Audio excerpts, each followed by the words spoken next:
fellow on the fellow on the fellow.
Fellow on the fellow on the fellow.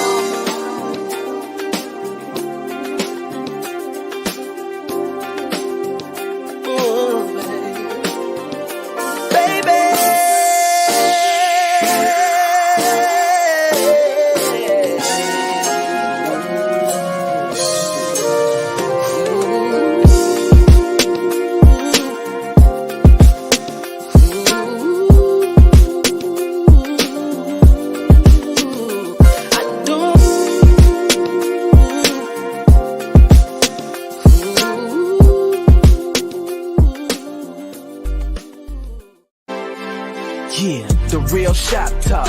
Just come and take a listen. Some grown men with unbiased and honest opinions, and with no agendas, so you just gotta check it. Talking love and life from a male perspective. We keep it authentic, real, no filter. Leave a comment, be part of the show. We here to give you 5 gentlemen's views about manhood, no doubt. This the show you've been needing, yeah, it's the real shop talk. Let's go. Hey.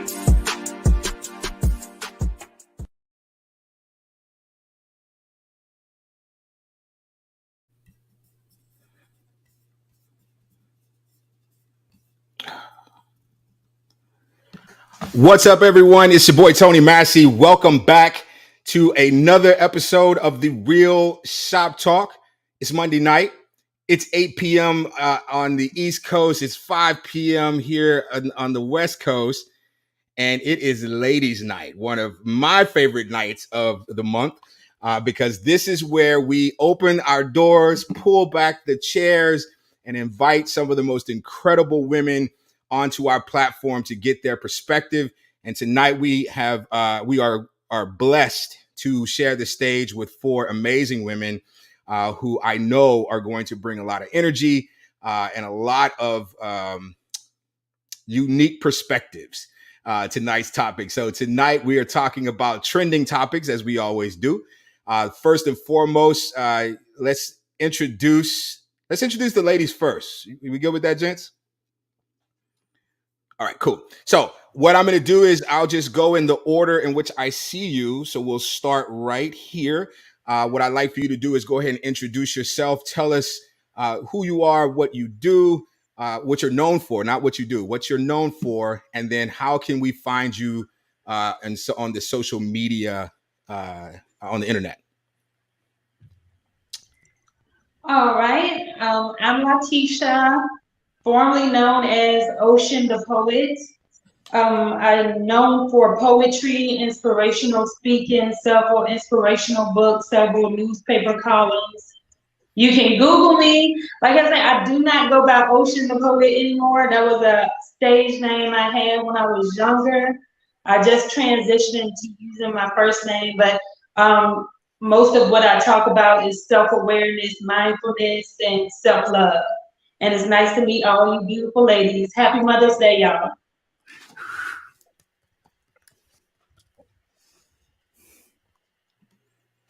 Miss Sierra, thank you, Letitia. Hi, everybody. My name is Sierra Parker. I am the CEO and founder of I Am Sierra Parker, the brand LLC, and Queening in My Purpose nonprofit. So I'm known for both of those things. Our nonprofit is women oriented, so we have a great time. We are known for our adoptive senior program and Girls Living the Dream under our nonprofit. On the other side, I Am Sierra Parker, the brand. It houses a few businesses. So it houses Sierra and the Girls Boutique. So I am your local fashionista. And I am also known for my brow business, which is C-Lux Brows. And I do branding and marketing for local small businesses. So thank you guys for having me. Thank you for being here. And next. That's me, Andrea. I'm next. Okay. I'm Andrea Gray. I am a 500-hour yoga teacher. I live in Connecticut, which is on the East Coast. Who's on the West Coast? You? Okay, just you, but everybody else is on the East Coast? Okay. So yes, I live in Connecticut. I am very prominent in the yoga community out here. I'm trying to bring more yoga as healing to our community for brown and Black people, so that's especially men. We all need that. So I emphasize teaching to all. And we have a studio downtown Hartford at 224 that I am currently teaching at, trying to get that studio up and running. It's a nonprofit building. So that's how I am working through our community to help us heal as a people. Nice. And last but not least, is it Carmita? Yes, sir. Okay, go for it. So I know you fell. Thank I know you. you Thank you you. popped off there Sorry. for a second. So we're getting Yeah. oh, you got it. Go ahead. Yes, sir. Thank you for having me. Hello to everyone. Happy Mother's Day to everyone. My name is Carmita, and I am a clinical laboratory scientist. I work in clinical mycology. But if you follow my Instagram, I'm pretty much a gray hair enthusiast. So, yeah. Thank you for having me. Thank you for being here. Tony Watts. Well, I'm Tony Watts, Triumphant TV, Triumphant Media Group. You know what we do. So let's pass it on to Rick Gunther. Gunther, man, you in the house. Yeah, man. What's up? What's up? I am Gunter Man. I'm the host of the Gunter Man Show pretty much every Thursday night on Instagram Live at Recoving Gunter Jr., but not for this month. I'm moving like Letitia. She got a new house. I'm moving into my new place. So this month I had to take off, but I am a relationship with self life coach. So I look forward to this. I love hearing insights, especially from the beautiful women. Thank you so much for joining us. Hot yogurt, what? I was gonna say I've tried hot yogurt before. Man, I'm just saying. I'm just saying. I didn't realize when they said hot yogurt, we're gonna be hot the whole time. It's insane, but I did have a good time. I'm always so impressed when we bring ladies onto the platform, because not only are you guys so accomplished in your fields, but there's so much passion in your descriptions of what you do, and that is really exciting to just experience someone's passion, for their given trade. And so let's get into the show. If you are watching, then you probably know somebody else who should be. So make sure you share the link. Let's get into it. So when I was looking at trending topics, I started going through and looking at all the social medias and trying to find something interesting to talk about. And then, of course, I stumbled upon one of the most trending topics this week, especially for anyone who has the internet or has social media. And that, of course, is the untimely and very sad death of Kevin Samuels. Kevin was a content creator on YouTube and other social media platforms.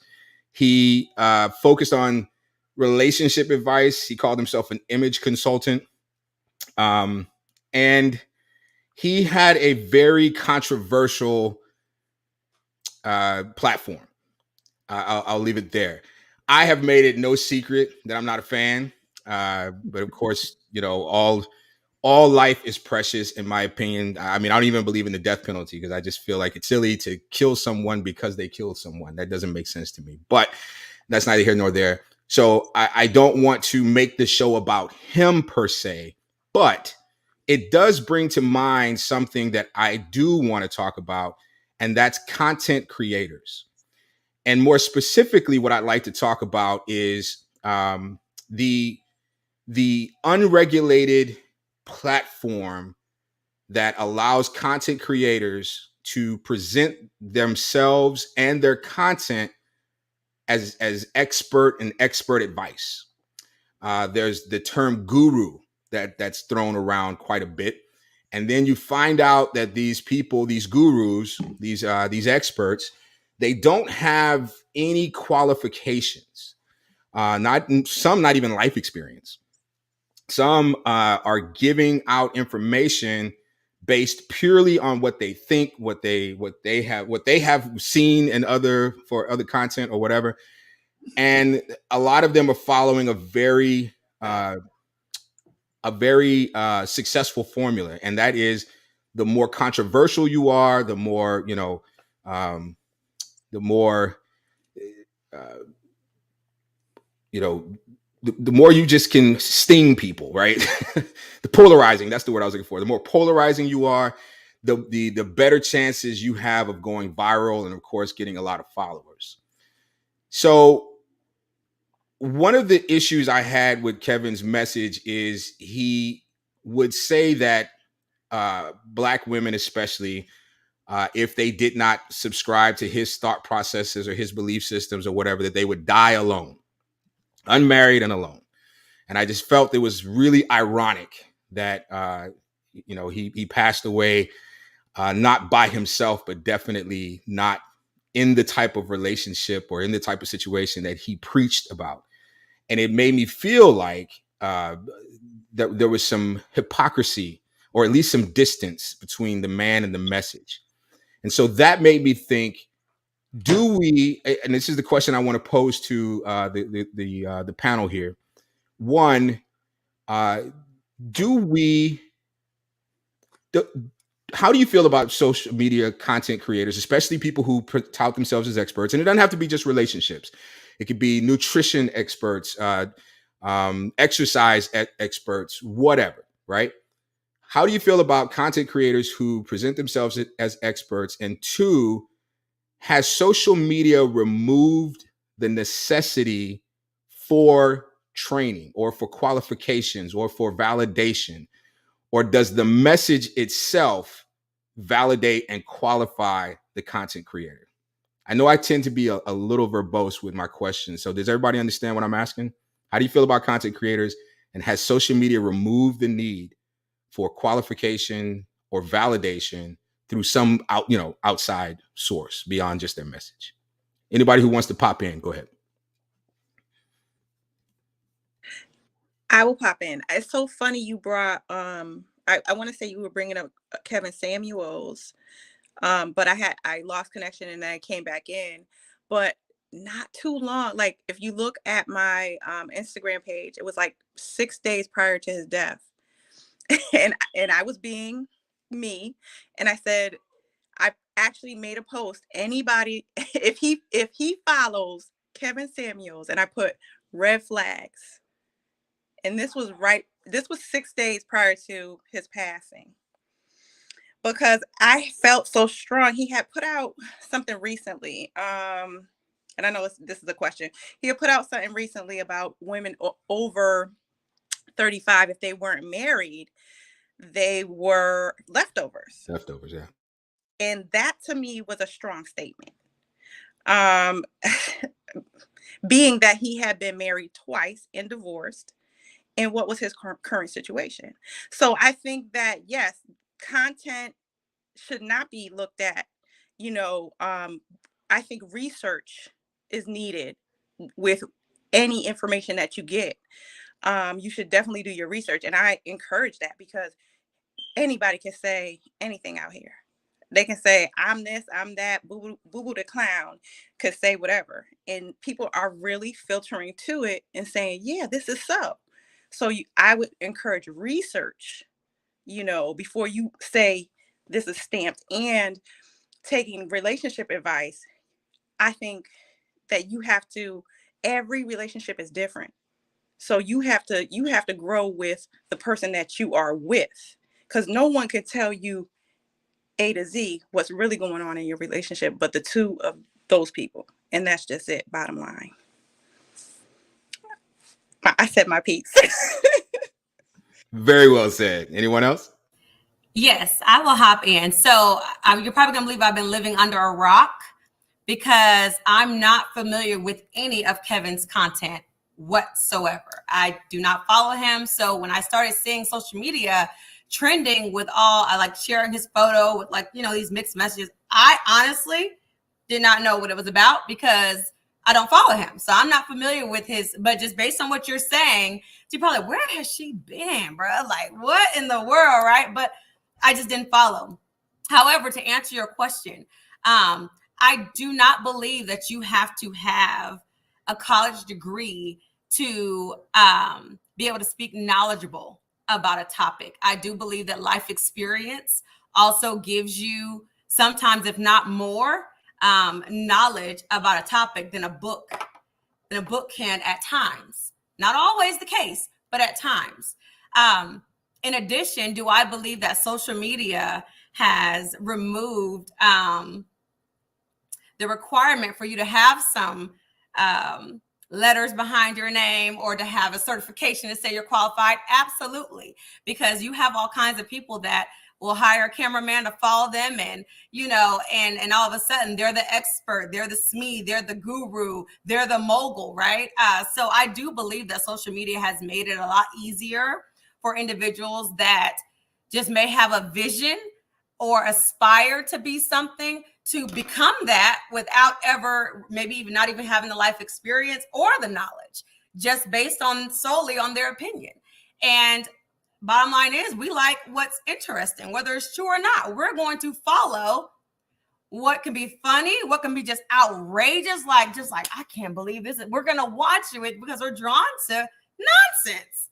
Just being honest, right? Like, there are some things you probably have watched on TV and you're like, this is so dumb, but I cannot turn it off. It's no difference when it comes to following individuals that are super opinionated or just speaking that has a strong opinion one way or another, or may not even believe what they're saying. They may go so far left with their opinion just to draw y'all in. They don't care if it's negative attention or positive attention. Either way, you're subscribing, you're liking, they're getting paid, right? So the check is getting cut whether you like them or don't like them. So I absolutely agree that social media has made it very easy for individuals to lack knowledge in a lot of areas or lack education and call themselves the expert or what have you. So that's my 2 cents. Let me go and mute. Oh, I would like to chime in. Okay. So as a scientist, actually, I'm agreeing with both ladies' points, but as a scientist with only a bachelor's degree, I agree that, like, while I do have some letters after my name, most of what I know came from actual experience. And in order to get that, I had to actually do it. So I have a lot of experience that wasn't formally taught in school, but I learned it on the job in dealing with all of my clinical cases, everything that came in, that gave me the actual real functional experience. So, like, I'm agreeing with what both ladies said, that yes, social media has emboldened us to become experts with our experience, but I think as individuals, we need to learn how to tailor that information to fit our own personal lifestyle.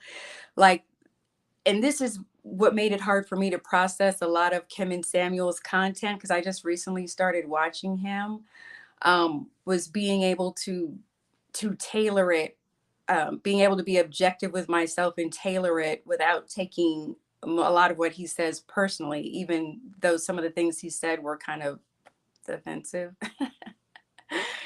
So yeah, that's just my 2 cents. All right, I'd like to pop in. So I recently heard about Kevin Samuels myself, and of course, most of what I've heard about him is him speaking negatively of Black women. So it was kind of hard to watch that, but at the end of the day, that was just him being him. On social media, you are able to be whatever you want to be. Literally, whatever you want to be, you can be. You got filters, you got production, you got so many things that you can be. You can read a book right now, and in the next 5 minutes, you can quote some things from that book, and people will say, wow, she did that. And guess what? She didn't even know that 10 minutes ago. You know? So I do believe that it did. Social media has, what's the word I'm looking for? I don't think that you, at this point in time, at the climate that we're living in this generation, you don't have to have any letters behind the name or before your name to become an expert on social media, because who's going to really know? Think about it. Who's really going to watch certain things and go look up everything that you have done? You know, most of the people that do that are the petty people who are trying to find a reason to nitpick. Which most people, just as one of the other ladies said, most people are just want to enjoy the content. So I mean, we are all in agreement. It's like me, this young lady right here, this young lady right here, this young lady right here. Like, everything that they have said, I was thinking the whole time. So it's just a matter of, and I've said it before, it's a matter of just being self-aware. What are you going to feed yourself? What are you going to think that what are you going to perceive as true or false? What kind of information are you going to retain for yourself to use? And most of the time, if you follow someone and you really like them, they do become an expert to you because you can resonate with them. You can relate to them, and you're going to use that advice in your own personal life. So I think it's just a matter of perception. And that's all I have to say. Thank you, ladies. Gentlemen? Well, for me, I think that you should have a degree of life experience in whatever you're talking about, right? We've already proven from the scientists that no matter how much book smart she had to get her hands dirty to really learn the process of doing things.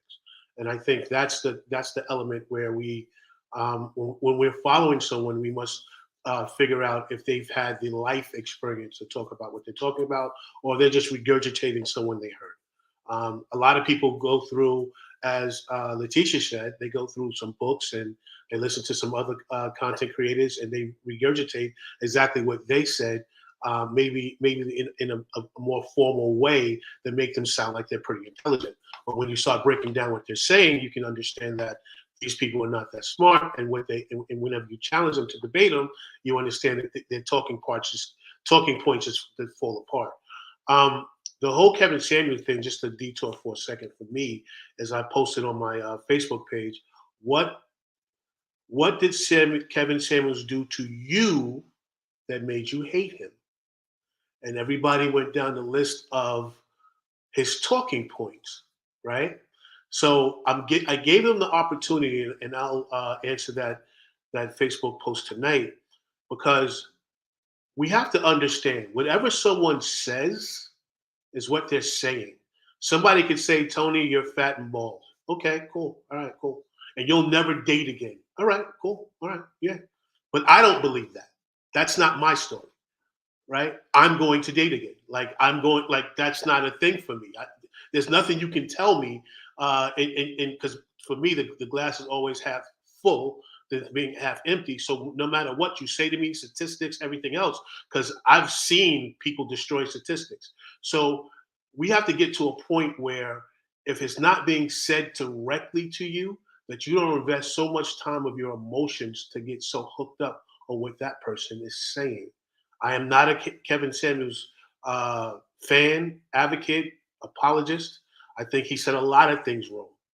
I think the problem is we didn't amplify the things he said about men in his early part of his career. We just amplified what he said about women. And even though he said it harshly, right? And he said some things that were absolutely insane, because to tell a woman at 35 that you're leftovers is the dumbest thing in the world, especially when you're a 50-year-old man. How you tell a 35-year-old woman that she's leftovers, as everybody knows on the panel, you've been divorced twice. You're currently not in a sustainable situation. What are you talking about? So unless we stop listening to the tingling ear thing, you're 35 and you'll never meet somebody. Oh, my world's over. No, Kevin's stupid. Let's go Kevin stupid and keep it moving. That's all. All that hate that's coming behind him right now, I think that's inhumane. That's just my point. I'm gonna land my plane there. We're living in the age of information, and in order for us to grow, we have to be seeking new information, right? Because if you stop and you look at your life and all the things that you've been through, and the people that you hung out with, and the books that you read, and the TV shows that you've been, and binged on, has helped to shape the person that you are right now. And if you're looking for change, if you're looking for growth, you have to be of the mindset that where can I go to get new information? Where can I go to get this new information that's going to empower me, that's going to allow me to let go of some certain things that I'm holding on to that's not serving me anymore? Tony Massey is the one who actually introduced me to this whole Kevin Samuels thing. I still to this day have not seen stuff by Kevin Samuels, and we've been doing this for a while, because my mindset is that I want to lend my ears and my time to things that are motivating our culture to see ourselves in better light, not things that are going to pick away at the things that we're still struggling with in our own lives. Yes, sometimes you need a close friend. Like if Tony Watts were to say to me, yo, Gunter man, you need to do this, this, and that, because he's been in my world, in my life, in my face long enough to say, I see you, bro. So I'm speaking to you so you may grow. Let that go. See what I'm saying? But then in social media is a whole different thing. You're going to either misery loves comfort. You're going to find someone that agrees with the pain that you're going through. So you can actually say, it's not me. It is not me. It's everything else but me. Or how do I reevaluate myself and find the truth that exists inside me? What do I have to do to chip away at these blinders that I've put up for so long that's denying me the life that I actually want to live for myself? And that's when you go seeking the information, when you speak to people like this on the panel and you hear their stories and you find out the things that they've released in their lives to help them grow, the things that they have taken on in their life to help them grow. And even if you have the certification, if you went back to school and you dug away, and for myself, three certificates from Yale University online, you want to get more information because your mindset is to get better, but not only for myself, but for the world around me. It's having value in the things that you experience, but it's also having the mindset that I could be wrong, possibly. So I don't speak from a place of simply saying that my way is the right way, but it's just a perspective. It's an opportunity lending itself to you so you could decide by your own free will and say, hey, that makes sense. I've never seen it this way. I think I'm going to start believing that's the better way of being, better way of seeing it, better way of speaking, better way of dressing. And that's where social media to me is like amazing, because it is the age of information. You're talking about a dude who grew up in the times of the beeper. Now we got a whole entire computer in our pockets, a whole computer in our pocket. Order this, go there, here, fly here, we'll go order that. Woo! So for myself, I think social media is awesome. And yeah, you don't have to have the initials behind your name, but the fact that you have value because of life experiences, you have value because you've been through some stuff. And I always share, what's the sense of going through some really rough, ugly things if you can't use that information to help the next person, to lead the next person, to guide the next person, to direct them? Matter of fact, forget all that. How about just holding their hand and journeying with them through their situation? That's my mindset. So Kevin Samuels, he's filled with a lot of information, and I know they could speak more about it, better about his opinions and things than I can, but I know that I rather lean into the light and love of life, over the negativity that chips away and makes people feel worse about themselves. I vehemently disagree with all of you. And I think all of you are being irresponsible, and I am shocked and appalled. I'm so serious right now. I really did not think that you guys would be so gracious with your willingness to share a platform with people who do not have qualifications. And the reason I say that is because I know that you don't have to go to college or to go to a formal training program in order to get education or information or knowledge, right? You can learn on the job, you can have life experience. But here's the problem. A lot of the people who are relying purely on life experience are not experiencing the life that they're talking about. They're speaking from a place of ignorance because it's profitable. It's manipulation. And when you don't have the opportunity to vet your information against some governing body outside of people enjoying it, that's where manipulation starts to really take hold. And so for me, there's a saying, you chew the meat and spit out the fat, or whatever the case may be. Why not just find a better cut of meat? Why are we chewing fat? Just go to the grocery store, get cut of meat. Stop eating trash meat that you got too fat about. It's just, you know, and who I really, I guess my passion comes from. Everyone on this panel basically said, you know, I understand that not everything is for me, right? That I pull from it what I need and then I leave what I don't need. I don't take it personal. I'm not, but that's a lot of self-awareness. That's a lot of, you know, growth and maturity.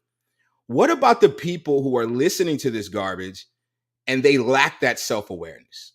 And that's what drove them to this content in the first place, because they're being taught something about themselves that they desperately want to find, and they lack the maturity to look within themselves, or, like, you know, Gunter Man said, you know, focus on the positivity.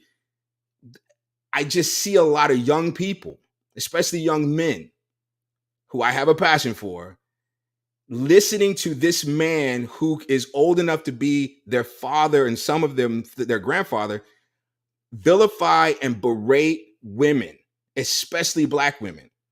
And what you're not seeing in the comments of these videos, and I'm not picking on just him, but others too. I have some samples. What you're seeing is people are attaching themselves not just to the message, but the delivery. Men are saying he says things that we can't say. They are celebrating his viciousness because a lot of them are angry because they've never looked within themselves to figure out, you know, they're scared of women. They're scared of rejection.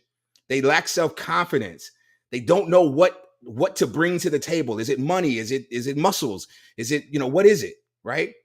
And so here comes this guy who looks like he has it all, but instead of focusing on women, he just starts tearing them down. And these guys aren't going, hey, that makes sense. Don't like his delivery, but that message really, no, they're going, yeah, get him. And then with righteous indignation, we sit back and go, well, why are the young men so misogynistic? Why are they so sexist? It's because their heroes are. And instead of chastising these people the way you should be, you guys are saying, what are you going to do? Once again, that sounds like a perspective. I'm going to chew on this pork chop bone until I get some meat out of it. Not me. You see, I posted that he is. If you follow him, it's a red flag for me. Right. You know, because you're getting poisoned in your brain. I don't want to focus just on Kevin. I don't want the show to be about Kevin. I really want to broaden the scope. I mean, you know, Andrea, you are a yoga instructor, a master yoga instructor. You've got, you know, 500, the whole nine. Imagine if I decided to open a hot yoga webpage and start teaching people yoga poses. I didn't get the temperature right. I don't know the yoga, you know, whatever. And you're watching people get hurt because I did not take the time to go through a training process to qualify me as an instructor. I just call myself Tony the Guru. Or Sierra, you are a business. You help people market businesses. Imagine I open a business and I'm pulling away your customers or pulling away people who like what you do. And I'm saying, hey, I'm going to show you how to create a social media page and earn $100,000 in your first 3 weeks. Now you're going to go, no, that's stupid. But the person who does not know anything and who's relying on me to be the guru goes, yeah, what do I need to do? And that's where that's why I feel like you need some qualifier. Go ahead, please jump in there. Tony, you let me put it this way. In your delivery of what you're saying is important, right? Because this is why the Real Shop Talk is here. We're here to make sure younger men and the younger generation has an understanding of how to live this life, right? Those people who run the people who tell them I can make you $100,000 in 3 weeks with a business, or just open up a yoga studio and they're getting hurt, they will find out the hard way. I need to go to an expert. Tony, life is life. When you got up to start walking, you fell down. When you started to run, you fell down and then you figured it out. We can't grab everybody and train everybody. But what we can do is what we do. We can counteract the conversation. We can make videos that say in their chat, listen, this is why that doesn't make sense. Like when we had the show, why the manosphere gets it wrong. because what we did was we challenged everything they said and showed them why it was wrong. And the number one reason why it's wrong, you can't put everybody in that category. You can't say all women are this or all women are that. You can't do that. You can't do that for all men either. Unfortunately, because we've been so separated from men, as men and women in this fabulous Black community of ours, we've been hurt by each other so badly that we'd rather throw rocks at each other than sit down at the table and go, this is why I'm hurt. And until we show these young men and these young women that this is the path of actual least resistance, because once you get past I got to sit down at the table and talk honestly, the pain will go away. It will be okay to have the conversation. They don't know that. They know if I throw the rock to the other side and blame the other side for the problem, that's going to be the problem. And I can go do everything I want to because they're the problem. The reason why we exist is saying, no, we're both the problem. And here's how you solve it. So we can't. I feel you, because it grinds my gut as well as when I get into those comments and I see these guys cherishing, like guys are calling him a messiah, the Martin Luther King, Malcolm X. I was like, yeah, wait a minute, he did not, like, if he was in the street giving suits to young men, helping young men get jobs, helping them to be high profile, high value men, then I can say, okay, maybe he's making some social change on that one. He just had a YouTube channel and he talked crap. So we got to go in, and again, this is why we exist, to go get those men and go, it's a better way. That way makes no sense. Women are your partner, not your enemy. So let me show a video real quick, and then I want your thoughts on it. It's Kevin. It's the only one I have vowed to never show his content on our show, but I think this speaks to what I'm talking about, because I agree with you, Tony, but it's hard for me to watch someone get manipulated and just wait for them to realize that you just got took. And watch this real quick. And a lot of times guys don't want to hear that truth. We just don't. If I come on here talking about, female nature, such and so forth, and if I would start bashing women or talking noise, oh man, the likes and everything will go through the roof. But when you start talking to men, saying, guys, cheap is some of the most expensive stuff out there. You gotta do better. So that was 4 years ago. And a lot of people talk about the fact he started his career focusing on making men better. What he realized and what he just admitted was that it wasn't profitable. It didn't put him where he wanted to be. So knowing what the outcome would be, he changed his message, he changed his delivery, he changed everything. So not so that he can make the community better and create better relationships, blah, blah, blah, blah. He did it to become successful with his platform. So with that in mind, what are your thoughts? Not on Kevin. Again, I don't want to focus on Kevin, but on people who are manipulating content for the sole purpose of gaining, more likes, more follows, or whatever the case may be. Well, I think that we would be addressing about 85 to 90% of content creators in general. Everybody's looking to make a profit. And so I agree with Tony when I say that you cannot make yourself that responsible for other people's ignorance. You are personally taking accountability or liability for somebody else's ignorance and lack of the willingness to want to gain real knowledge versus what's trending. And so I can't hold myself responsible for you wanting to follow something that's popular versus and bump your head along the way and then learn that that may not have been the best decision. Let me come back this way and follow something that's a little bit more positive. So I think that Tony hit it on the nail.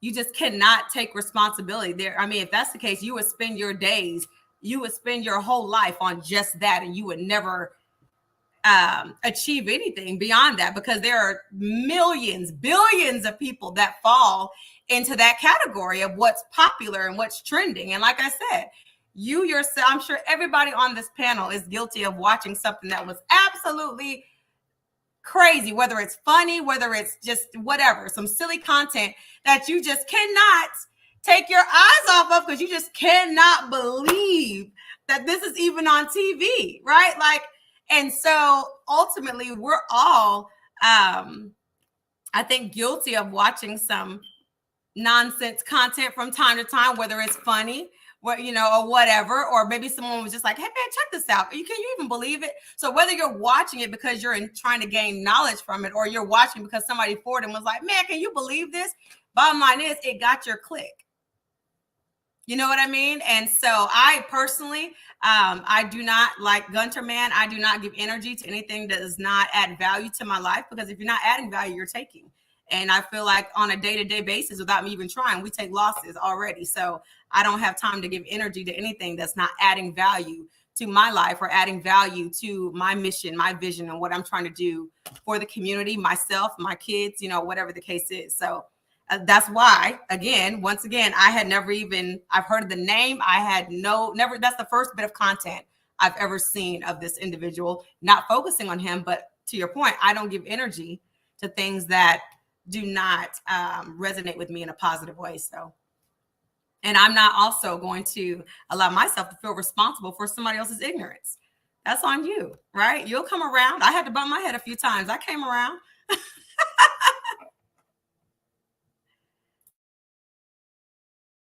I want to jump in, but I want the ladies to go first because they're used to hearing our voices. So ladies, share. And if your thoughts have already been captured, I have another video that we can discuss. Go ahead. Oh, okay, I'll chime in. So it does seem like a lot of the red pill YouTubers are making a sport of going at Black women. That does seem to be, I guess, the most profitable at the moment. But these women who are choosing to call in, they're kind of volunteering themselves for it.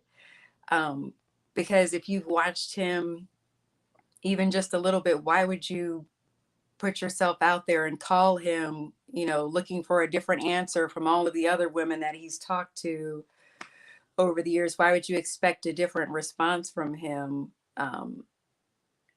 But he uses statistics as leverage, but it does seem like a sport to kind of go at Black women, and it's profitable. It gets views.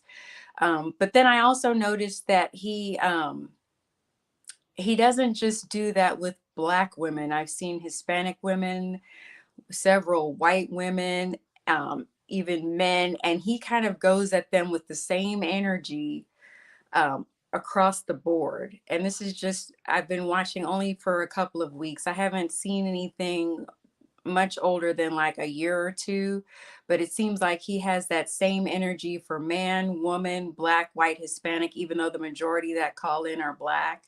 And for most of the other red pill channels, it seems like going at Black women is kind of sport.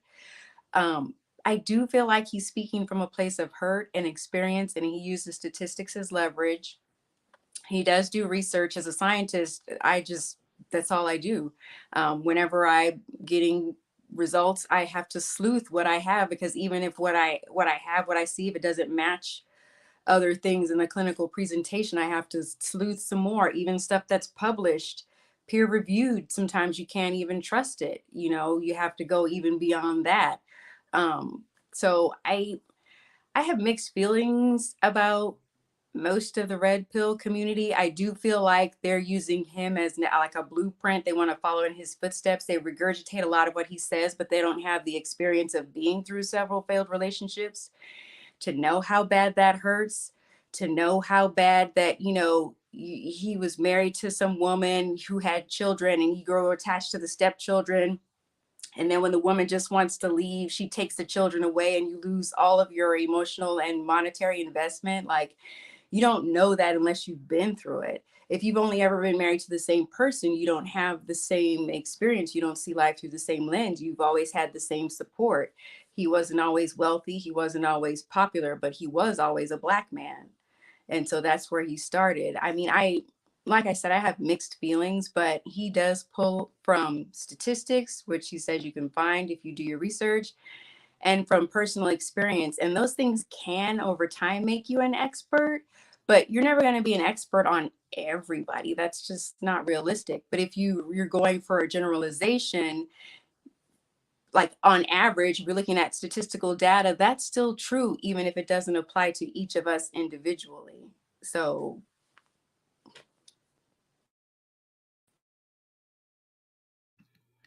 one of the things I love about Black women is how nurturing and sometimes forgiving you are.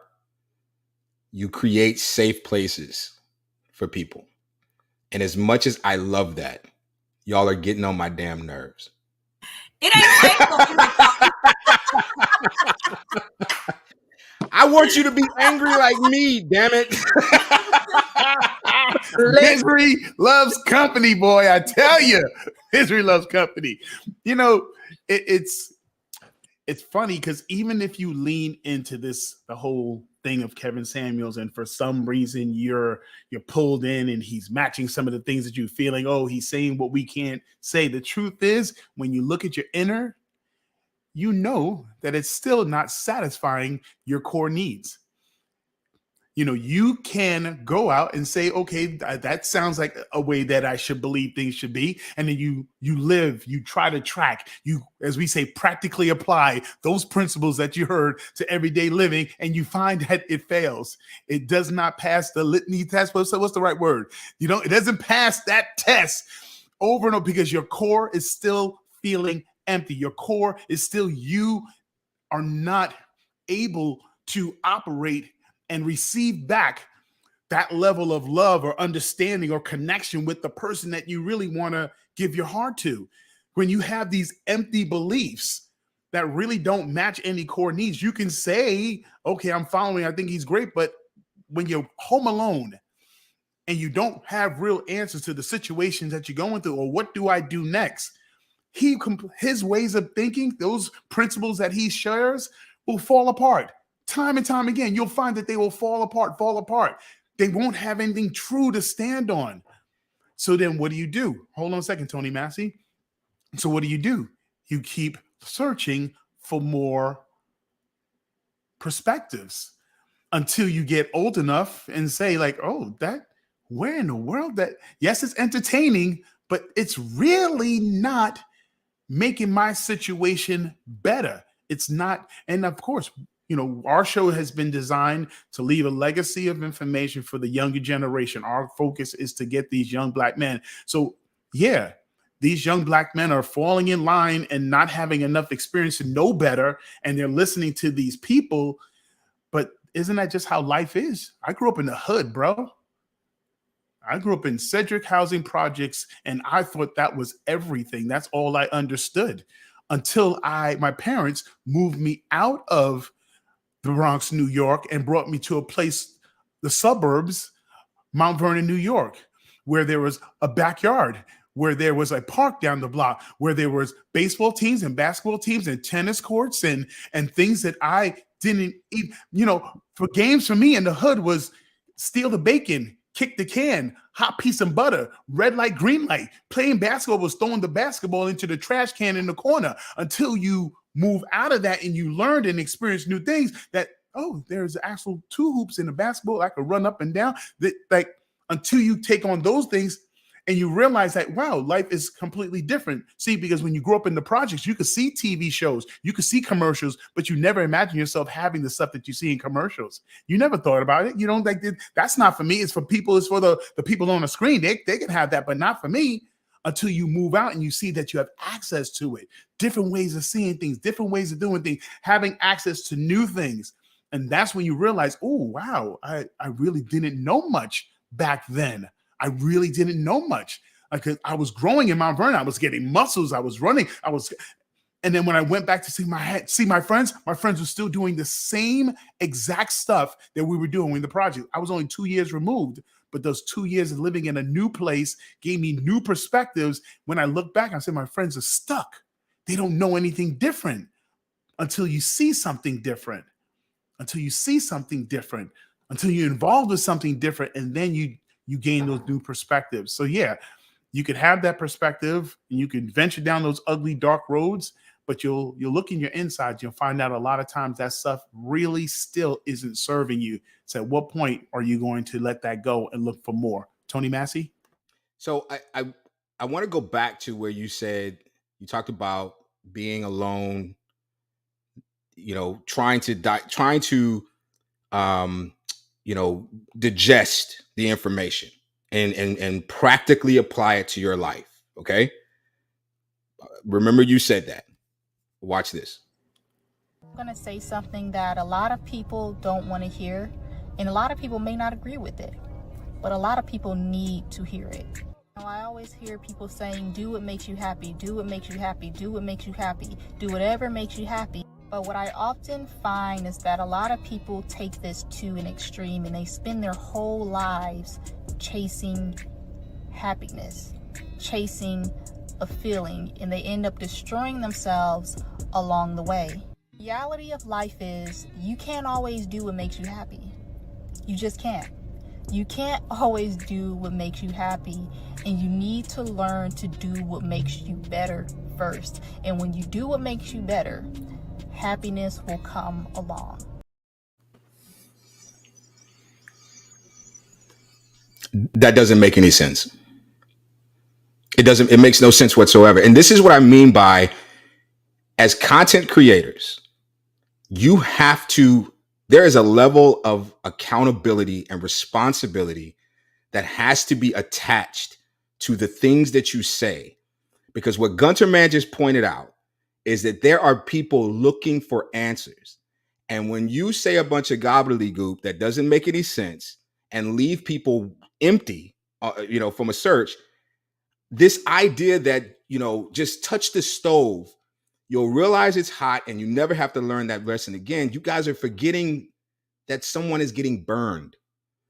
And no, I cannot change the minds of every single person, but I can't sit by and just watch somebody be told you can't pursue happiness. You got to find a way to be better, and then happiness would come. Well, isn't that pursuing happiness? And I think what she meant by that was, you can't do everything that you enjoy, right? Life is not just play, just do whatever you want. But pursuing happiness, you will do things you don't enjoy in the pursuit of happiness. And so when you have this like moment of, you drop the knowledge, I get that all of you guys are smart and you're intelligent and you understand where it's coming from. But I want you to imagine the 16-year-old, the 22-year-old. I mean, I have a 24-year-old kid, and I've seen him search for answers. And it's a painful thing for him to watch, a painful thing to watch. And as a father, I've tried my best to allow him to go as far as he can until I know that's too far. And that's when I step in and go, okay, that's too far. Now, I can't be the father to everybody out there, but when there are voices like that, and I mean no disrespect to that content creator, that's why I didn't put her name out there. But now I'm trying to dissect what you just said. And what it sounds like is, I can't be happy until I become better. Well, what about until I get better? Then what? Am I supposed to not feel happiness, or is happiness supposed to not be within my reach until I get better? And what is better? Is it a degree? Is it losing 10 pounds? What? You never defined it. You just left me with this fortune cookie knowledge, and now I got to go live. Go, please. Hop in there. Oh my goodness, I was waiting. So y'all know, I said this shirt I have on says choose happiness. So with me being in spirituality, being more mindful and self-aware, I don't believe you have to chase anything that you want. You have to choose it. When you choose it and you make that decision, then you will take steps, tiny steps, consistent steps to become what you chose. I realized when I was chasing happiness and thought happiness was elsewhere, I never got it. I was miserable. I always kept on saying, oh, well, when I get better, when I do this, I'll be happy. And every time I did it, I felt empty. I felt so empty until one day I woke up. I said, who was it? I think it was Oprah. She was talking about a gratitude journal, where it is every day you name a few things that you're grateful for. And I realized that when I woke up in the morning, I was like, you know what? I want to choose to be happy today. What am I grateful for? What makes me smile?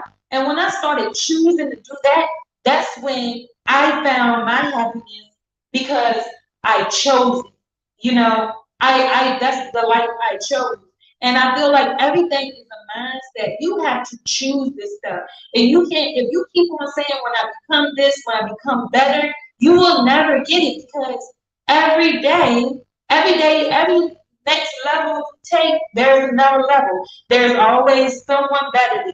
There's always this. If you're always in competition, you will never become better. Even when you're in competition with your own self, if you say, oh, as long as I be better than yesterday, then you are chasing something aimlessly. You will never get to that place of happiness. You will never feel fulfilled or any of that. So I just feel like, you know, especially with the younger generation, and we know like social media can be very depressing to them, you know, because they see everyone living all these different lives, and a lot of the lives are lies. You know, I have seen people come out with the green screens behind them saying they're chilling on the beach and they right in their front living room.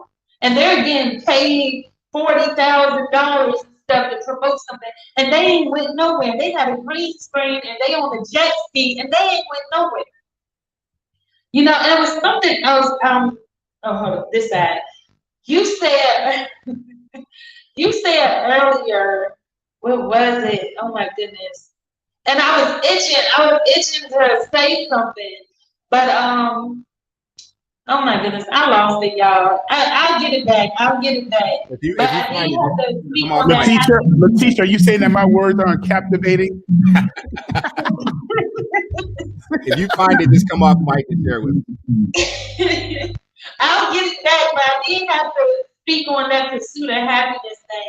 It's every day we wake up with a choice, you know. You wake up with a choice and a plan for yourself. Everything is within you. When you start feeling like everything is outside of you, that's when you will be lost. That's when you won't have that core value. Because everything is outside of you. You have to find a way to bring it back in. Bring it back into you so you can be whole. You can't be whole if you think you're supposed to be like this person, that person, this person. That's why a lot of people are lost on social media, and they do seek to have validation from these gurus and everything. It's like tonight's topic is all coming back together. It's all aligning for a reason, you know. And I just want people to stop chasing things and choose themselves.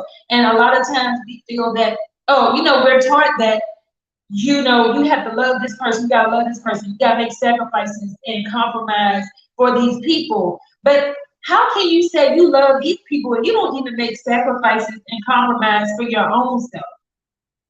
Like, can you really love someone if you don't care about yourself? Because at the end of the day, when you're gone, what do they have? They just have a memory of you sacrificing, and they don't have memories of what you actually did for yourself. So now that next generation thinks they have to do the same thing. And that's it. Sierra, did you have something? I do. I have several somethings. Come on, pick it. Pick one to piss it. Be nice. Be nice, Miss Parker. So the first thing I want to address, Tony was saying, we were talking about people being irresponsible as far as like being creators. You were addressing the video that we had just watched, and you were saying how nice we were being about Black women having this place of just being nice, right? So I just choose not to allow any outside factors to control me.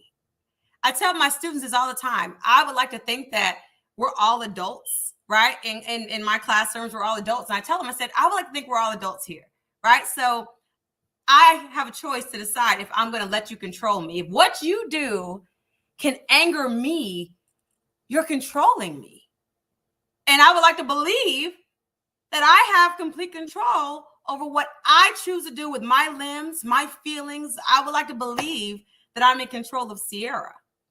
So I guess that's why I can't hop on the bandwagon with you about any nonsense creator, right? That is talking nonsense content, because I don't even allow it into my atmosphere. That's one. And two, even if it is absolutely nonsense, I'm not going to allow you to control me. But to your point, that definitely is me exercising some maturity that has been learned over years and through life experiences. I didn't hop out that way, right? I used to be, ow! But you learn how to control yourself and how not to allow other people to control you, right? And so then there's another thing is discernment, right? So not only am I not going to take on that liability. We're about to start humming. Go ahead, discernment. Jesus. So discernment, right? So I believe, you were talking about life, young adults. You were saying about your 16-year-old son. And I too have an 11-year-old and I have an 18-year-old, right? So 24. I also, what'd you say? He's 24. 24. Okay. And so I have two sons. And so with that said, of course, they're all over social media, but we cannot also relax the parent responsibility of teaching them in the household so that when they are on their social media platforms, hopefully that foundation and those seeds have already been planted, that they know how to discern what's nonsense versus what is my reality or what's something I should actually follow. My son, and I know that I'm doing my job when my son can come say, Mom, look at this. Like, what?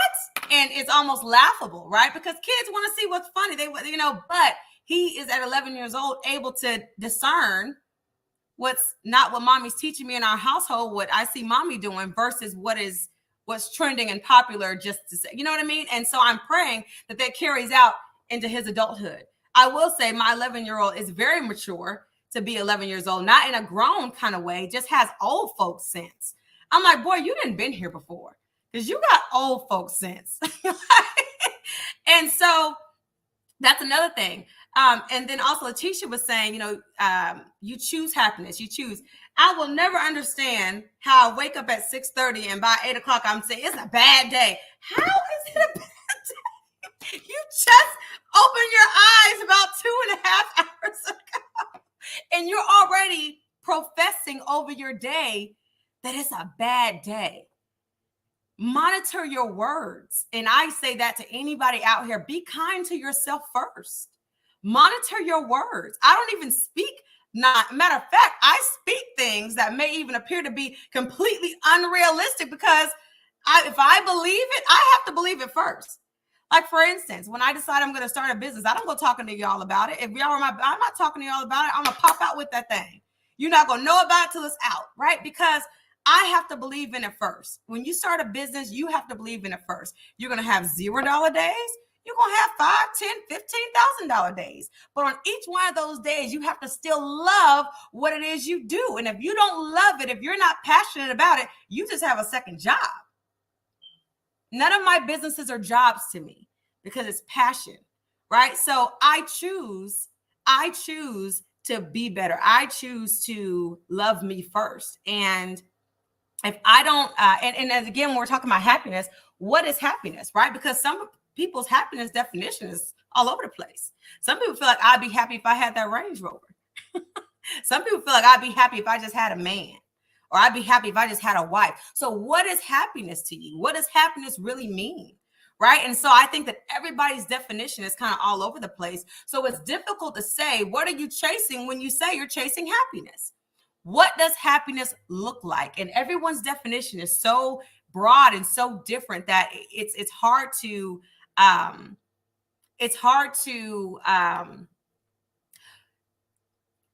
talk about in one capacity because again, it's so many different extremes. Some people it's materialistic. Some people it's in the heart, it's in the spirit, it's in the mind, it's peace of mind, it's having peace at heart, learning to forgive, right? But I do believe that at all costs, I never want to live a life that it's woulda, coulda, shoulda.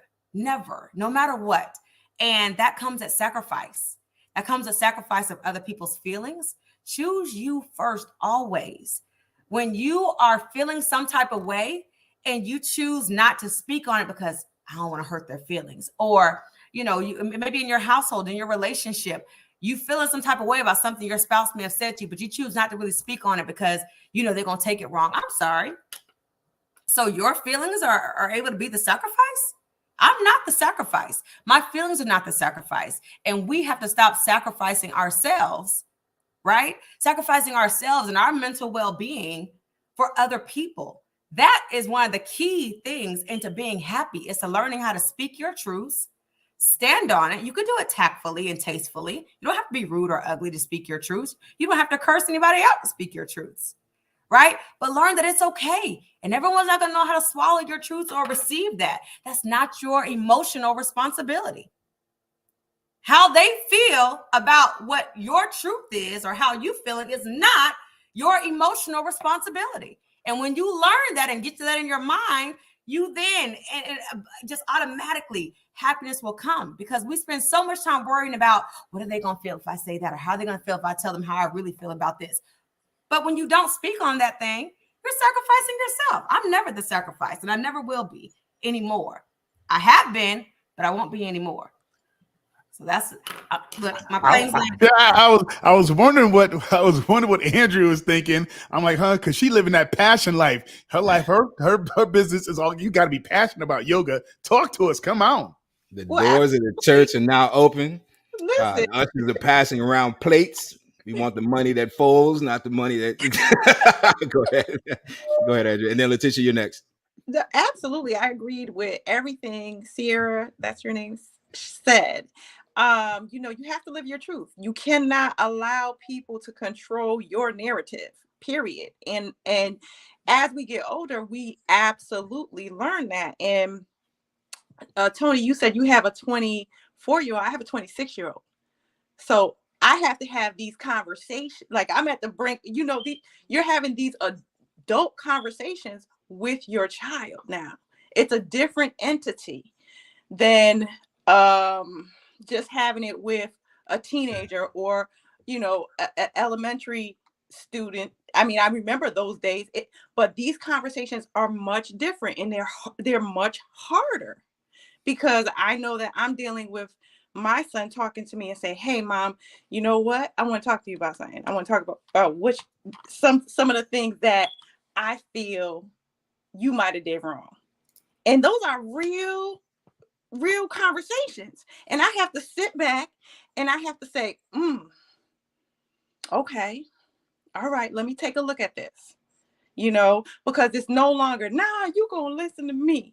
It's now, I got to see you eye to eye, and we have to talk about this, and we have to work through this. And that's a part of healing. And I want to make sure that my son knows that I am listening and I do understand as a Black mother and a Black woman, so that when he does make decisions on his future, he understands, like you said, we're nurturers. I hear you. I hear you, brother. You know, ooh. See, I'm here still. Can you guys hear me? I can't hear y'all. Oh, no. We're not talking. We're all muted, so you can talk. Oh, go ahead. Okay, good. All right. So, yeah. And, you know, that's where I'm at. So I agree with everything Sierra said. And that's where I'm at me being the passionate yoga teacher who lives her truth. Go ahead, Letitia. And then I have one more video. Go ahead.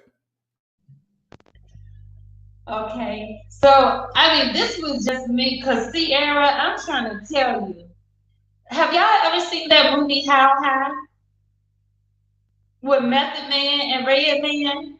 And they were in the classroom, and dude was like, get him. That's how I felt when you were talking, Sierra. I swear, all of that resonated. And Andrea, I ended up having to have a talk with my mother because when I got older, you know, because I realized she didn't heal from her childhood trauma. She never had that talk with her mother. So that poured down onto me. And when I got older and I started becoming more self-aware, I had to have that talk with her, like, Mom, this is what you did, and this is what I need to know why you did what you did, because I needed to fix myself. I couldn't fix myself if I didn't understand why I went through what I went through as a child, because of stuff my mom had to heal from. And it's not to say that anyone is to blame. It's just to say that we all have to find ourselves at some point or another, you know. So kudos to you ladies. Boy, one thing black women will do is big up each other, boy. My wife will just big up people, just, you know, girl, you are wearing that dress. I'm like, who is that? I don't know, but she looked good. Like, damn, I wish brothers did that. So what we were talking about. Oh, go ahead. Carmita, do you have anything to say on this? Oh, I'm sorry. Oh no, I think what all of the ladies, Letitia, Sierra, and Andrea, said was spot on. Like, I have nothing more to contribute. Those ladies nailed it. So not a problem. We didn't want to leave you out. Yeah. Thank you, Tony. I appreciate that. So one of the takeaways that I got from Sierra's sermon, I was just playing. It was beautiful. It was everything. It was everything. One of the things I got away from that, from the many very valuable points you made, is the value of speaking your truth and not allowing anyone, and please correct me if I'm not paraphrasing you correctly, not allowing anyone to create a narrative for you that will kind of guide and govern your life. Is that okay? So again, and this is me beating a horse that you've killed 3 times. Letitia made it right. Letitia made it very clear that happiness is a choice, which I absolutely agree with you. But you spoke from a place of experience. You gave a testimony, and you said, "I used to, and then I." So that's from a place of experience, which is a place of expertise. Sierra, you talked about the people that you taught, and you gave them your experience. Andrea did the same thing, and so did Carmita. So the point that I'm making is, when we speak from a place of experience, that's expertise.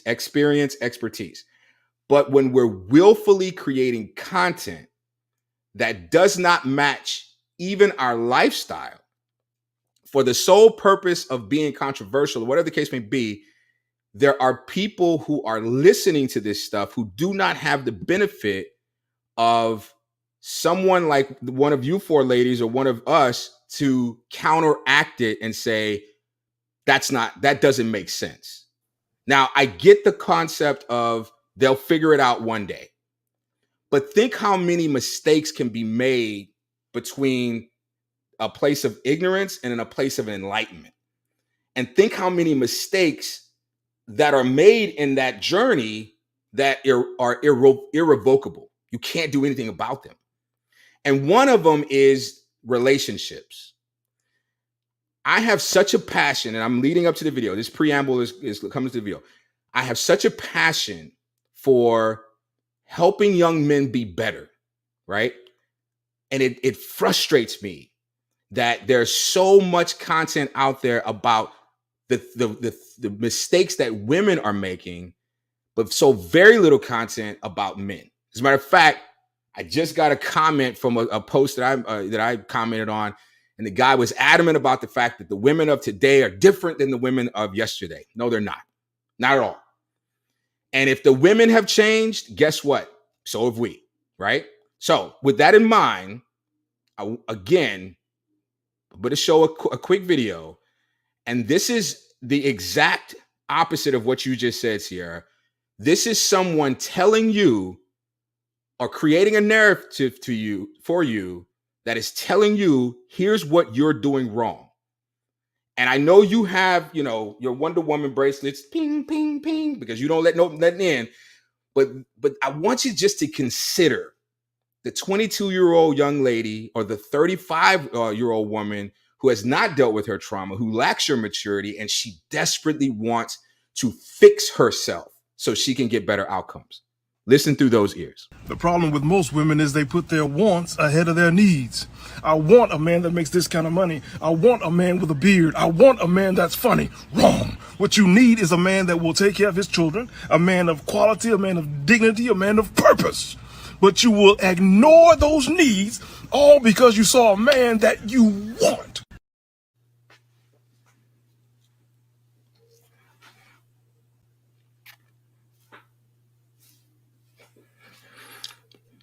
We need a cricket button. Well, you know, and anybody can jump in. Anybody can jump in. That's you know,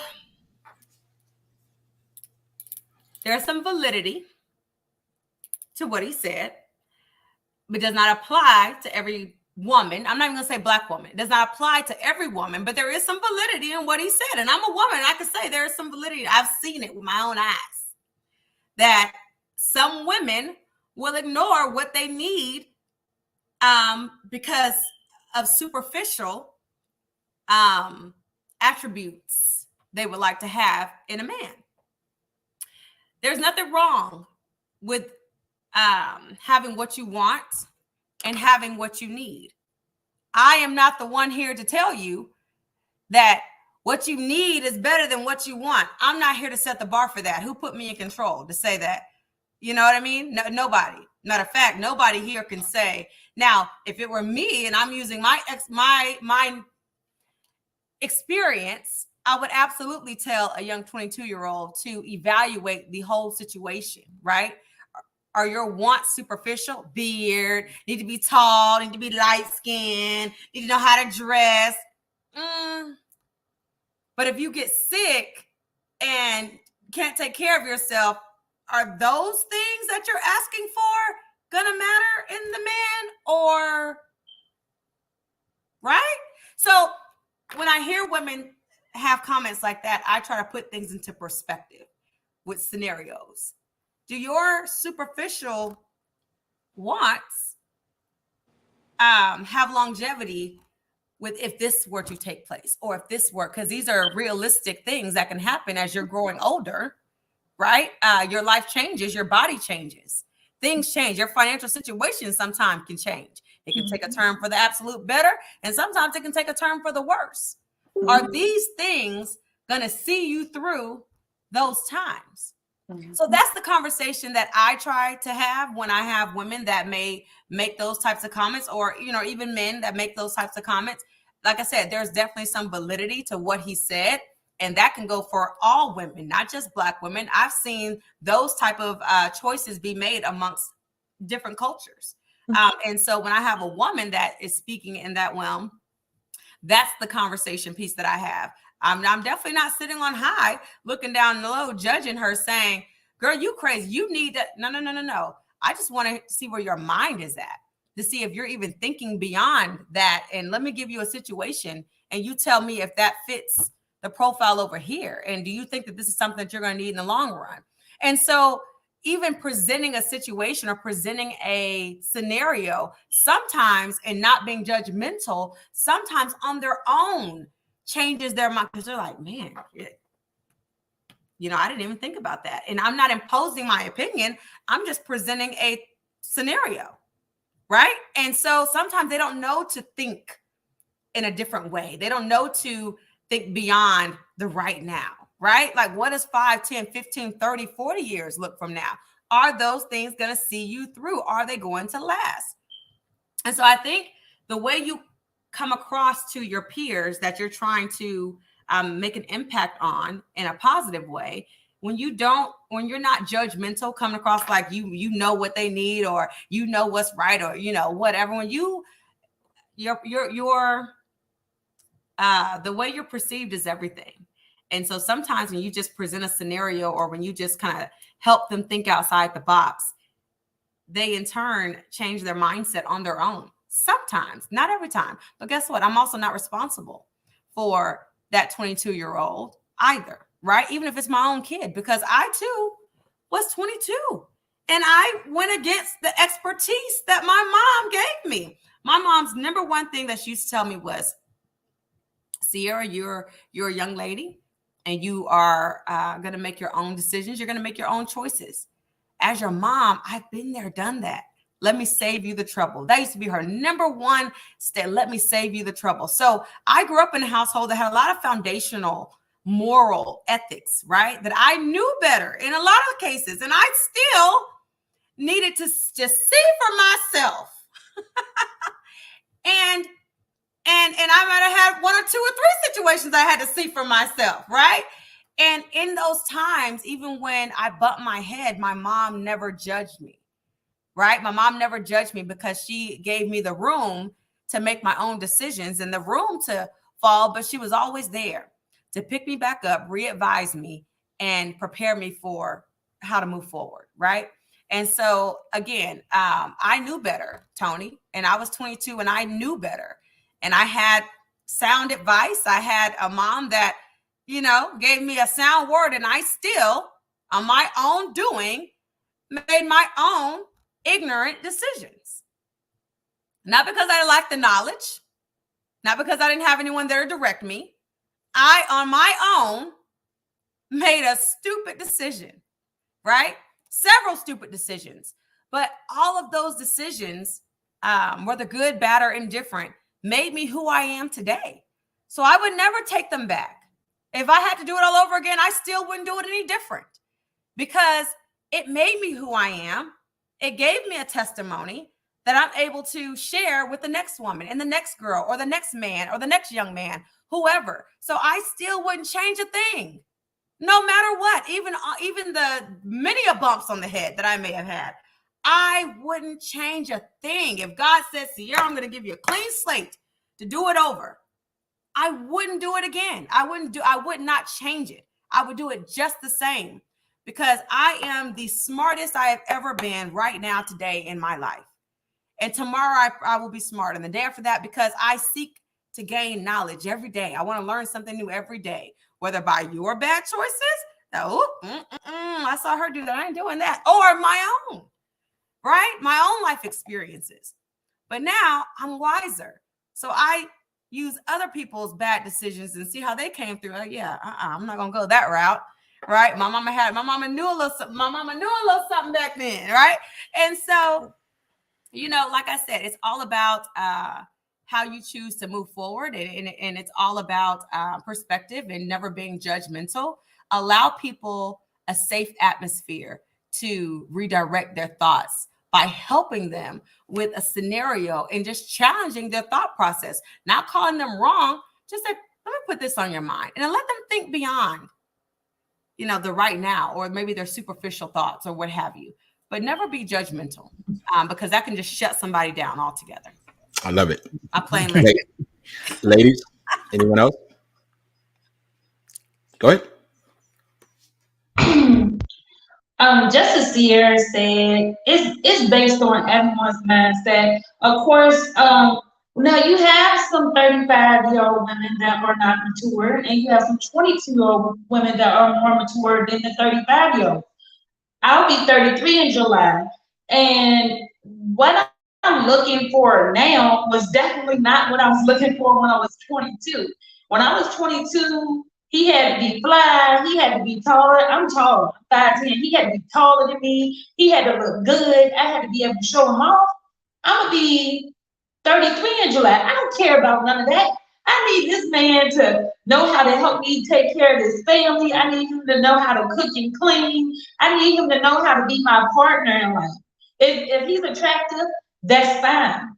But it all starts with mindset. And just as Sierra said, like how she was raised, and I think all of us have heard this before. When you're in elementary school and a little boy picks on you or hits you or pulls your hair, the first thing everyone says, oh, he's doing that because he likes you. And guess what? When that teenager gets older, she's going to be attracted to those toxic boys because she's like, oh, he likes me. That's why he's acting like that.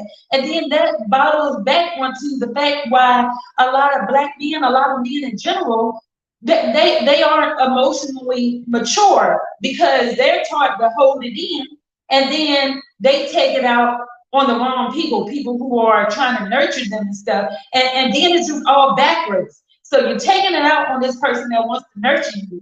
And the person that wants to nurture you thinks that what you're doing is right because you like them. Like, come on. It's all a mindset thing, a maturity thing. You know, it's crazy out here in these dating streets, okay? So you definitely got to put, at my age, you got to put your needs before your wants. I don't care what I want. At this age, all I need is attention, respect, and loyalty, and someone to be a partner in life. Now, if you're 22 and you don't need that, you're not looking to settle down, then by all means, you can be as superficial as you want to. But at the end of the day, in the long run, you're going to wish you had it, because how many times when you was younger, the older lady was talking, and you're like, okay, whatever, she crazy, she don't know what she's talking about. And then guess what? 10 years ago, I was the one telling a 30-something-year-old lady, yeah, you crazy, whatever. And now I'm a general manager at a hotel, and I got my front desk agents talking to me like, Miss Latisha, this boy did this. And I'm like, look, this is what you need to do. Leave that man alone and find somebody that respects you. But he's going to change. And I know how it is. I'm like, girl, he is not. But are they going to listen to me? No, because they have that mentality. And just as Sierra said, I was 22 before too. And I'm like, whatever, we're still young. He's going to grow up. But if he was never taught that and he thinks it's okay, the cycle is going to perpetuate. That's why you have these generational curses and all of this stuff going on. So at the end of the day, we can't be judgmental of what someone is seeking in a partner, because you the one that got to spend your time with them, not me. I don't care. You know, I want you to be happy. I want you to get what's best for you. But at the end of the day, I don't have to be that, because you will find out one way or another, either the hard way, either you and that person will grow together or you'll grow apart.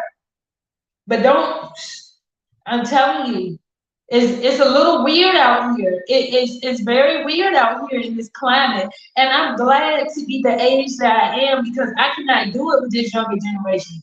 This younger generation, and I know I'm sounding like my auntie and my grandma, because they said the same thing about my generation. But it's serious. Like, when you get older, you understand. And like now, I just want these young folks to take my advice. But they're not going to take it, and I understand, because I didn't take it when I was their age. But now that I'm more mature, I'm circling back to it. And so one day maybe they'll go into it as well. Look, y'all keep saying 35. I'm like, dang, I'm 35. No, right? Everybody Like, compare themselves to. first of all, Carmita, Andrea. Okay, I'll go. So I'm actually over 40, and I'm agreeing with both Sierra and Latisha. I do learn a lot from young people. So I, it goes both ways, but I am so glad to be on this side of 40. Like, over 40 for me is just fantastic. And like Latisha and Sierra were saying, smart women play the long game. And that's pretty much what it is, learning how to play the long game. Yeah, it's great if he looks a certain way and whatnot, but like they both stated, if you think even a year or 2 years or 5 years down the road, that what's going to sustain you for real, and what you want and need in a man is going to change and evolve over time. Now, if he's the right man for you, he's going to grow and evolve and change with you, because that's how it works. But you really want to play the long game when it comes to relationships. So yeah. Andrea? Yeah. I would have to agree with all the ladies. Intelligence, that's exactly what I'm looking for. You have to come with the mindset, you just have to, you got to massage my brain, because there's just no other way. At this stage of the game, I'm 46. So I'm in a whole different bracket right now. and I can feel it.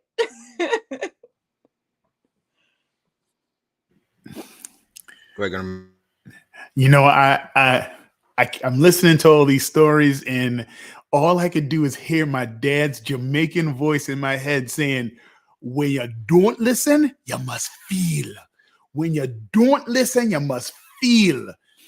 You're making these decisions based on your wants. When you're denying your needs, you have to realize that you are actually removing yourself from the relationship and you're becoming the worker in the situation. When you can't keep your own personal desires and wants and preferences in the forefront, love yourself first before you love, like, how that saying goes, like you could only love another person to the ability you could love yourself, to the frequency and to the height that you love yourself. So when you listen to that, we're going to be enticed by our wants. We're going to be enticed, emotionally moved by our wants. But is it going to take care of our needs? Temporarily, yes, it will temporarily put the Band-Aid over the bullet hole because I want her and I want her now. But in truth, that blood is going to be flowing, and it ain't going to stop all that. When I sit with my clients and I talk to them about this stuff, just like Sierra says, you just want to present perspectives without judgment and let them choose, let them, siphon through it and say, okay, well, this actually matches. But I love Letitia's story the best because my daughter is 33.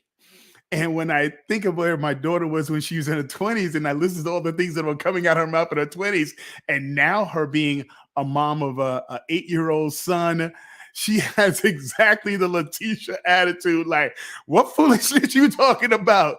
No, can you cook? Can you clean? Can you help me take care of stuff around the house, my house, not just your house, but my house before you? I feel you. I mean, I'm loving it because you would like to say with age comes wisdom, and that's not always true. But the fact with experiences, that's Tony Watts can probably speak better about this. When you talk about the word no, to know is either oida or gnosko.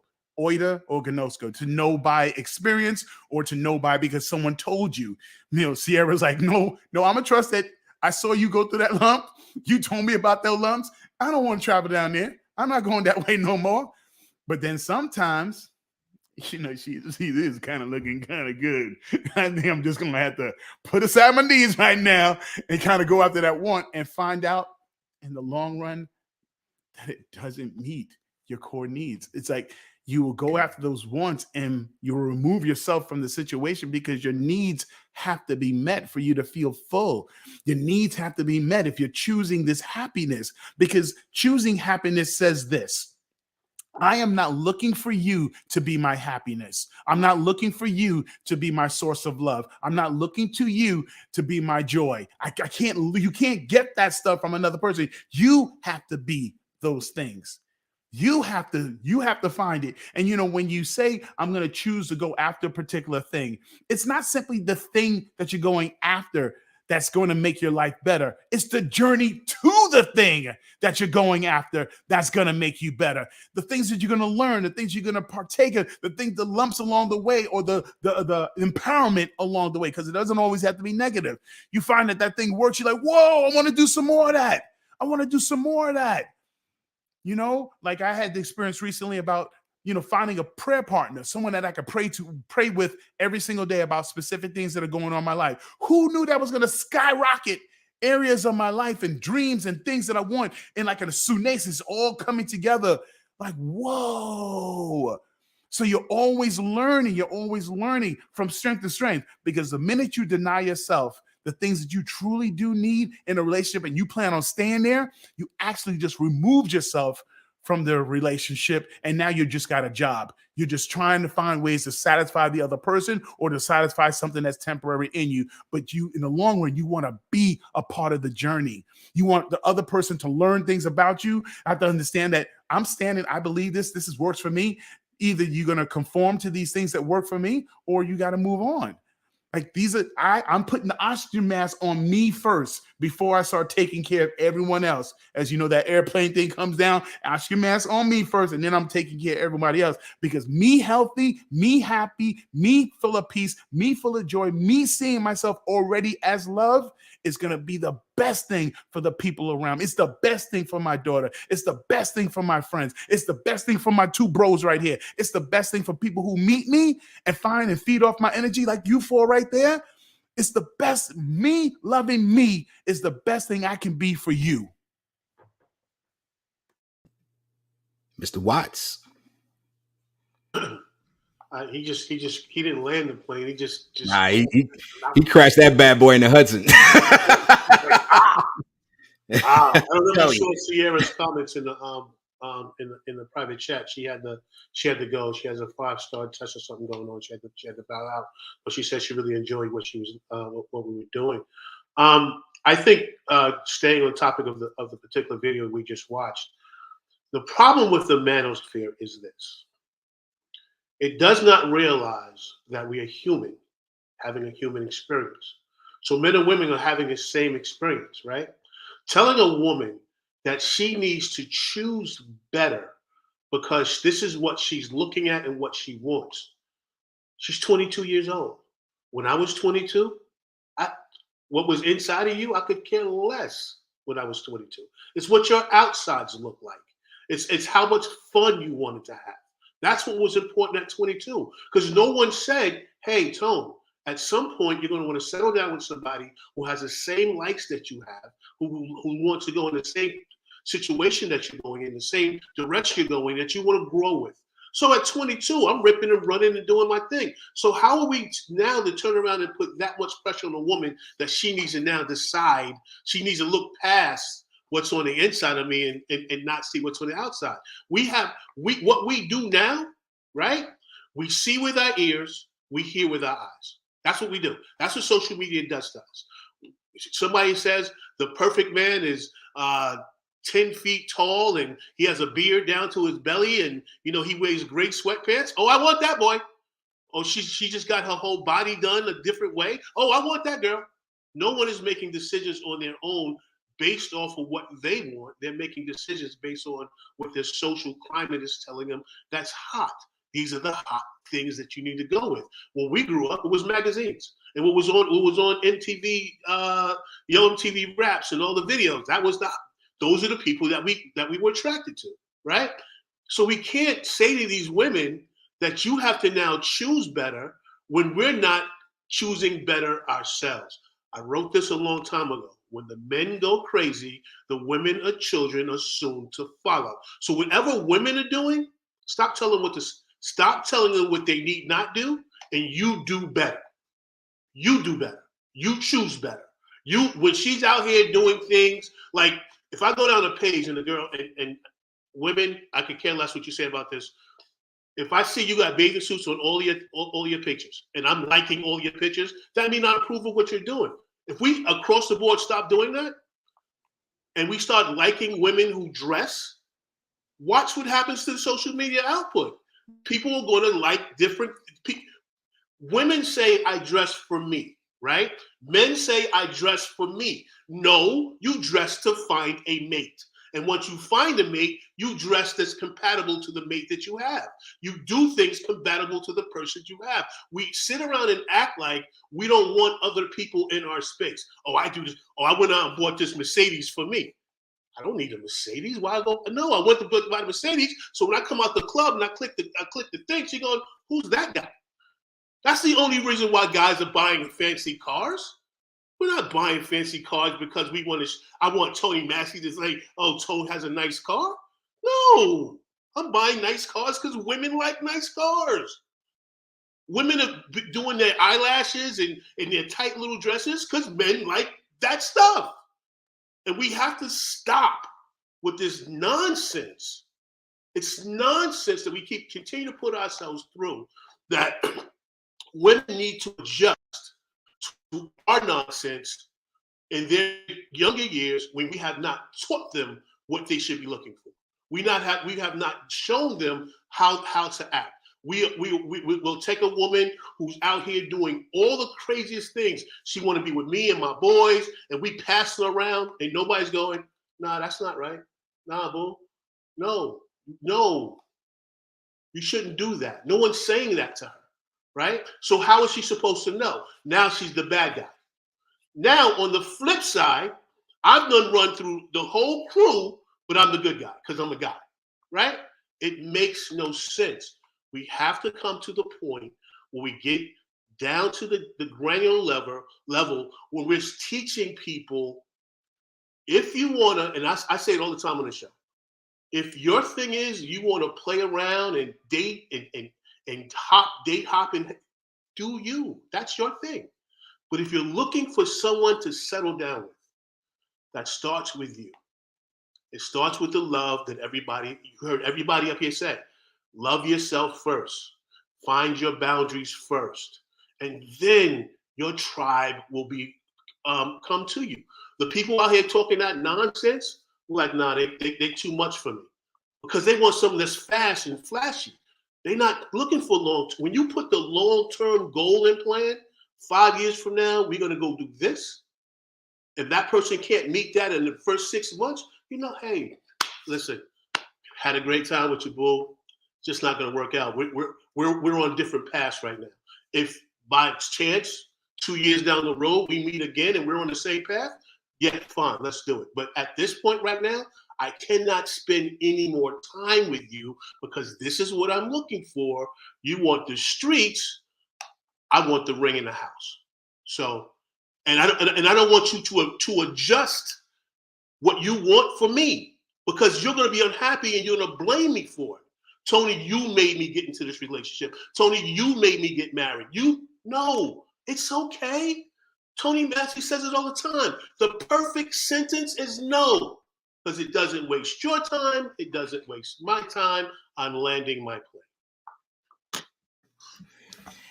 Wonderful. Well, we're at an hour and 45 minutes, so it's definitely time to land this whole plane. But I do want to, and I hate to see her jumped off, but I do want to make one last point, and that is you all proved my point, and that is based on your expertise, based on your the certificates that you have, the licenses that you have, the education that you invested in. You gave a message that was tailored to and palatable for your audience. You offered your audience an opportunity to come to a conclusion on their own. If we go back to the video, the man starts with these words: the problem with most women. Now, that prepositional phrase makes everything that comes after that problematic because it's all steeped in judgment, right? Not only that, he follows it with telling women what they want, telling women what they need. You need this, you need that.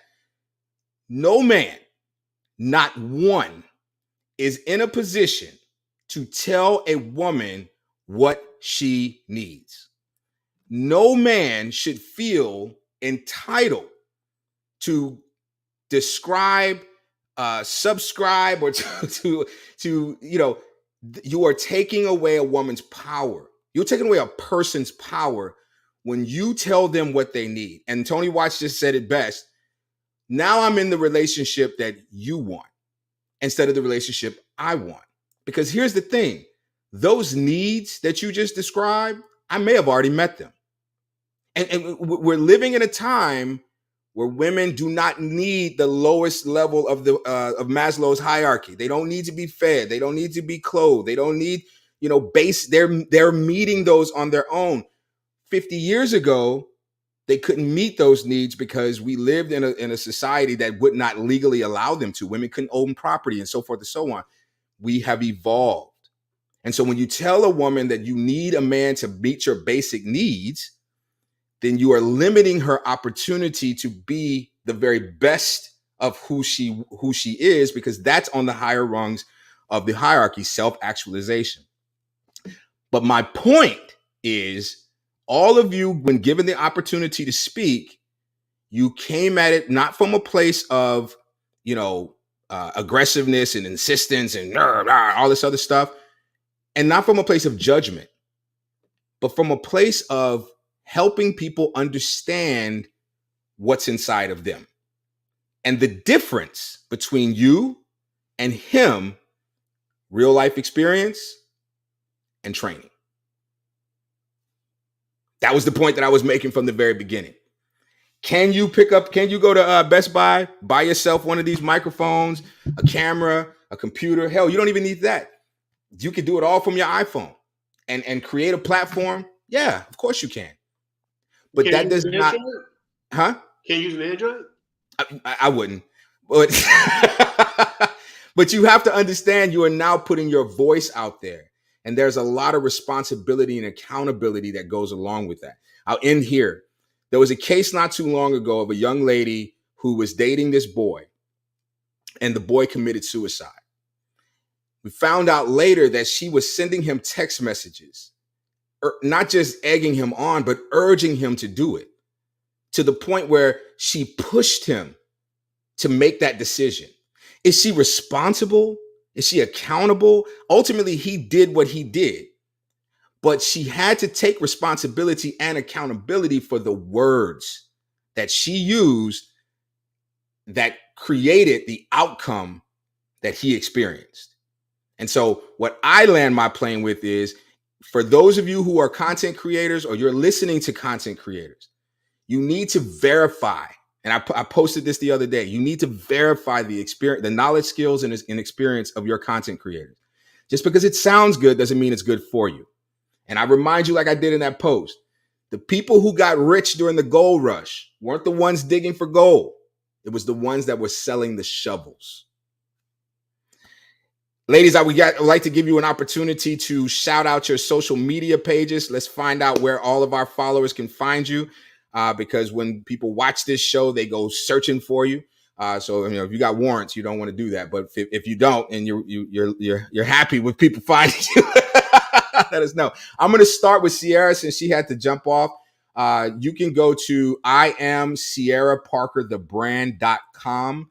And all of her stuff is there. On IG, she is I Am Sierra Parker.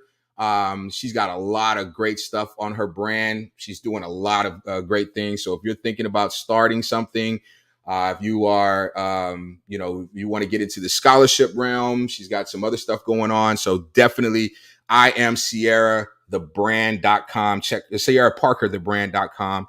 We'll put a link on our page so that you can find her. So we'll go from down here and all the way around to Tony Watts. So if you got anything coming up, here's your chance to plug it. And if you got some social media stuff that you want to share, here's your opportunity. Andrea? Yes. So my social media is Braveheart Yogi. So you can find me there. I list my classes. I also have Braveheart Well, my wellness page, where I will have some of my brands of t-shirts and hoodies with certain slogans, uplifting, which will soon be coming out. And that is my social media. It's Instagram. Thank you very much. Carmita? Okay, you can find me on Instagram at That Wild Thunder Child. That Wild Thunder Child? Got it. Letitia?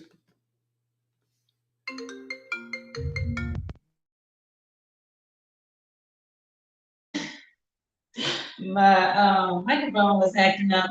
So you can find me on Instagram. I am Latisha_. As I've said before, I'm formerly known as Ocean the Poet, but I still retain that brand because that's what I'm best known for. So you can go to my website, www.ocean, and it has my YouTube, my SoundCloud, my Amazon links to my books, the archives to my newspaper columns, and Hope to see you all soon. Gunter Man, you got anything coming up?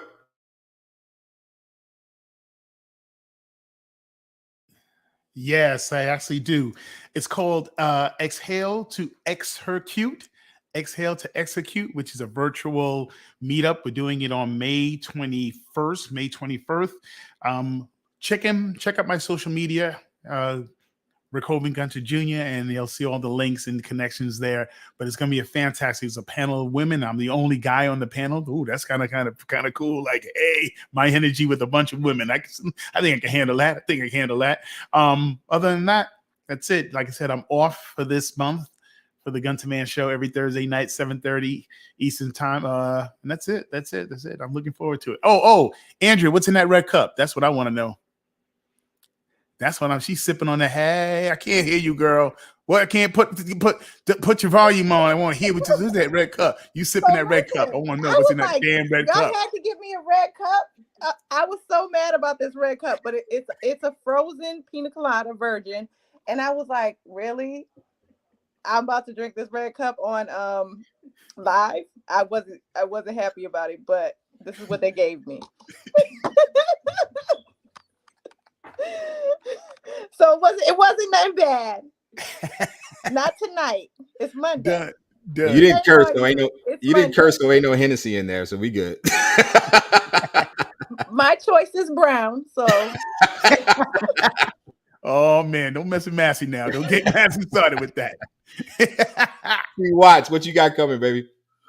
Well, Saturday, I have on Triumphant TV. I'm doing Each One Teach One. I have two prominent members of the school system that's going to talk about where we're lacking as a community in the school system and what's going on behind closed doors that we need to know about. So it's two Black men.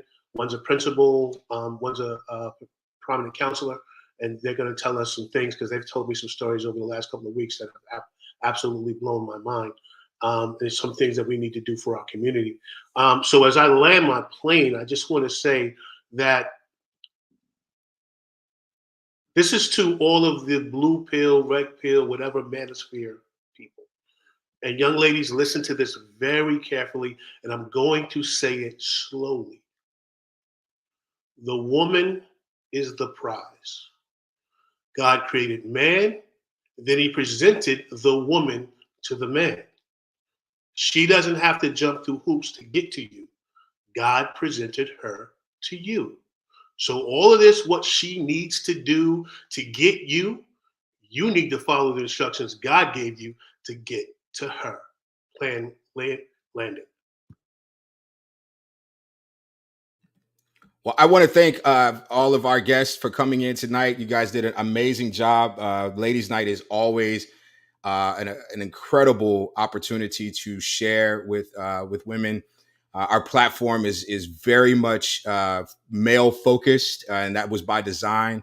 But being very progressive, but yet I feel very traditional men, we are more than happy to share our platform with women because you bring such a unique perspective, and one that allows us to just be fed and just be nurtured, and it's an amazing opportunity. So, ladies, thank you so much for joining us. Thank you for also being very opinionated. That makes for good YouTube content, and we don't expect you always to agree with us, but we do appreciate you offering your opinion in a very respectful way. I hope this isn't the last time that you watch the show.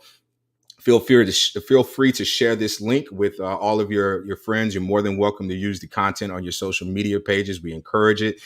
For those of you who are watching, thank you guys so much for showing up for us every Monday night. We'll be back next Monday night with some new content. And so I have something, if you guys don't mind, and I'll just close it out after. Real quick, before you do that, yeah, ladies, you are now part of our village. Yes. Open for you. If you're promoting anything, you need us to promote anything, just let us know and we'll help you out. Or if you do something and you need a guest, give us a call. Whatever you need from us, like Tony Watts said, you're in the village now, and you can count on us. All right. So I am launching a new thing called Greetings, Young Warrior. And this is a result of me you saw the passion and frustration I have about the content that's out there. And so I decided to put my money where my mouth is. And so I'm starting this new venture, and it's basically a 1-minute mentoring program. I'm picking different topics, and my target audience is 18 to 35-year-old males.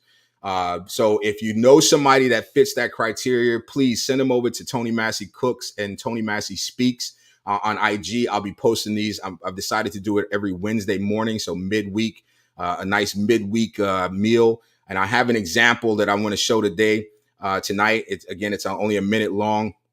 And again, it focuses on one concept or one idea. So we're going to start with integrity. And again, this is for young men 18 to 35. And my goal is to at least provide something else for these young men who are trying to find themselves and trying to really get some answers to how do I become a better man. So after the video, we're going to go ahead and head on out. Again, thank you guys for joining us. We truly appreciate it. And we will see you next week.